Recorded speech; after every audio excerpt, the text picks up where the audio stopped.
Bueno, pues seguimos recordando lo ocurrido en el Congreso de los Diputados hace ya 40 años, cuando entró Tejero dentro de la Cámara. En su butaca estaba el que en aquel entonces era diputado, José Miguel Bravo de Laguna. ¿Qué tal? Muy buenos días, señor Bravo de Laguna. Hola, muy buenos días. Bueno, diputado en su 40 caso... 40 años después. 40 años después, exactamente, diputado en su caso de la UCD, de la Unión de Centro Democrático, y además director general de Relaciones con las Cortes. De los 6 diputados Sí, digo que de los 6 diputados que había en esta provincia en el 77 y después en el 79 igual, 4 éramos de UCD y luego estaba Jerónimo Saavedra del PSOE y Fernando Sagaceta de Unión del Pueblo Canario. Decíamos que estaba usted en su escaño cuando todo esto pasó. Lo ha dicho usted en alguna ocasión, fue un impacto emocional muy fuerte.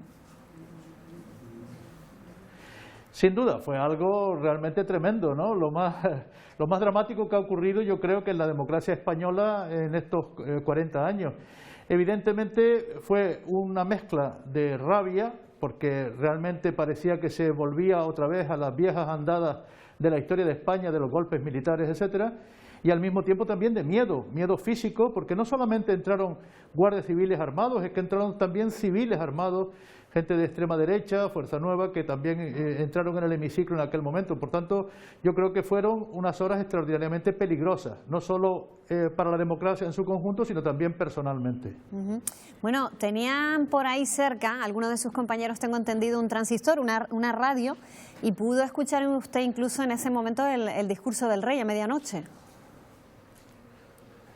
Vamos a ver. Sí, efectivamente, nosotros estábamos situados, los diputados de Las Palmas de Unión de Centro Democrático, 4 filas detrás de Suárez, del gobierno, y en la fila inmediatamente detrás estaba Francisco de la Torre, que actualmente es, como yo, de los pocos políticos de entonces que continúan en activo. Él es alcalde de Málaga en estos momentos. Bueno, pues él tenía un pequeño transistor. Lo que pasa es que en las primeras horas nadie se atrevía allí a mover un dedo, porque el silencio era tan absoluto que cualquier ruido podría, digamos, despertar algún tipo de sospecha. Pero poco a poco, Paco de la Torre, y tenía cerca también a Fernando Abril Martorell, el que había sido vicepresidente del gobierno con Suárez, empezaron a conectar con ese transistor y poco a poco se fue, digamos, difundiendo las noticias. Y a las 10 y pico, cuando habló el rey, que por fin pudo hablar, cuando permitieron la salida de los equipos de televisión española, porque hay que tener en cuenta que no solamente ocuparon el Congreso de los Diputados los golpistas, sino también fueron una sección de la división acorazada al mando del comandante Pardo Sancalá, se fue a televisión española y ocuparon aquello. Por tanto, el rey no pudo hablar antes, pero ya nos fuimos enterando de que efectivamente el rey y prácticamente todas las capitanías generales no seguían el golpe de Estado, y eso nos tranquilizó bastante, lógicamente. ¿Qué fue lo primero que hizo al salir? Pues llamar a casa. Mi familia estaba aquí en Gran Canaria y y muchos compañeros nos fuimos al Hotel Pala. Hay que tener en cuenta que en aquel momento no existían los móviles, por tanto no podíamos llamar desde nuestros propios teléfonos, teníamos que utilizar algún teléfono. Salimos a las 8 y pico de la mañana del día siguiente, como todos saben, y muchos nos dirigimos al Hotel Palace, que está cerca del Congreso, allí en la carrera de San Jerónimo, y desde allí pude hablar con mi familia y tranquilizarlos, porque lógicamente ellos estaban muy angustiados, como es normal. 40 años después, ¿tuvo miedo? ¿Volvería a estar en esa situación? Evidentemente no en el golpe de Estado, pero ¿volvería a ser diputado en esa época? Yo creo que fue una época absolutamente importante, y desde luego para mí, que estuve 13 años en el Congreso, yo estuve en 4 legislaturas, no solo en la Constituyente, sino estuve después en otras 3 legislaturas hasta el 89, para mí fue una etapa extraordinariamente apasionante, y desde luego para la historia de España también lo fue, porque esa transición de pasar de un régimen dictatorial, de un régimen autoritario, a una democracia, de la manera que se hizo, con el consenso, con la concordia, con una constitución que por primera vez en la historia constitucional española era una constitución de todos, no era de un bando frente a otro, sino era una constitución de consenso y de concordia. Pues yo creo que esas son etapas irrepetibles. Yo sinceramente creo que el conjunto de la sociedad española, y desde luego los que estábamos entonces en la política activa, yo creo que dimos un paso histórico para el futuro de España.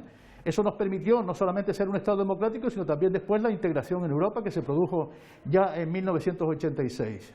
¿Hay alguna anécdota, alguna cosa que recuerda especialmente del ambiente, alguna sensación? Bueno, la verdad es que hubo determinados momentos en que se fue pasando miedo. Por ejemplo, cuando sacaron a Adolfo Suárez, a Felipe González, a Santiago Carrillo y a Rodríguez Sagún, que era entonces el ministro de Defensa, los sacaron como a las 12 de la noche de sus escaños y no sabíamos lo que iban a hacer con ellos, si los iban a fusilar o qué es lo que les iban a hacer. Después, al final, nos enteramos que los dejaron en el propio Congreso de los Diputados, en lo que se llama el Salón de Pasos Perdidos, y estuvieron allí vigilados cada uno de ellos con una ametralladora delante, por así decirlo. Después también, hacia las 2 de la mañana o así, entró Pardo Zancada y entraron algunos otros oficiales, y cuando vimos oficiales de la división acorazada, pensamos que la división acorazada, Brunete, que era entonces la única división acorazada del ejército español, también se incorporaba al golpe de Estado, con lo cual se agravaba la situación. O sea, hubo momentos realmente muy dramáticos. Piense, por ejemplo, que nosotros, naturalmente, esto se produjo a las 6 y pico de la tarde, no tomamos ni agua durante horas, y hacia las 5 de la mañana ya nos dieron un bocadillo como gran cosa. Entonces, bueno, son anécdotas de ese golpe de Estado que, en definitiva, después se ha comentado muchas cosas. Yo siempre he tenido la tesis de que en realidad hubo una especie de dos golpes de Estado a la vez.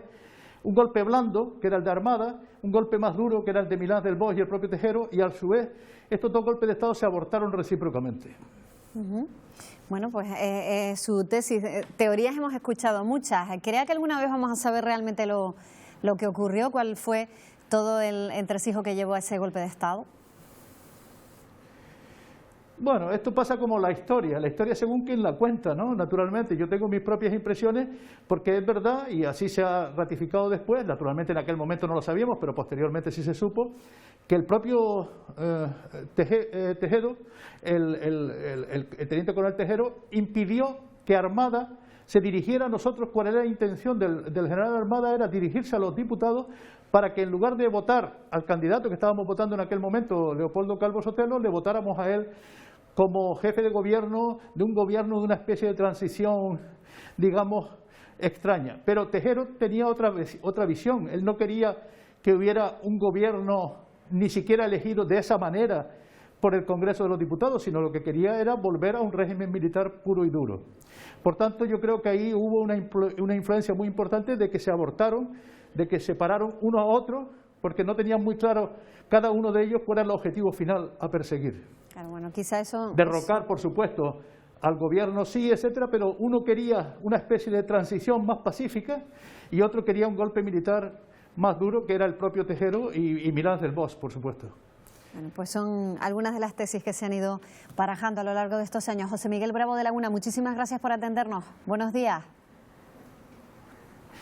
Muchísimas gracias a ustedes y nos veremos dentro de otros 40 años, yo creo, porque como dice el tango, 20 años no es nada, pues 40 años es el doble de nada. Pues ojalá. Nos vemos. Gracias. Muchas gracias a ustedes.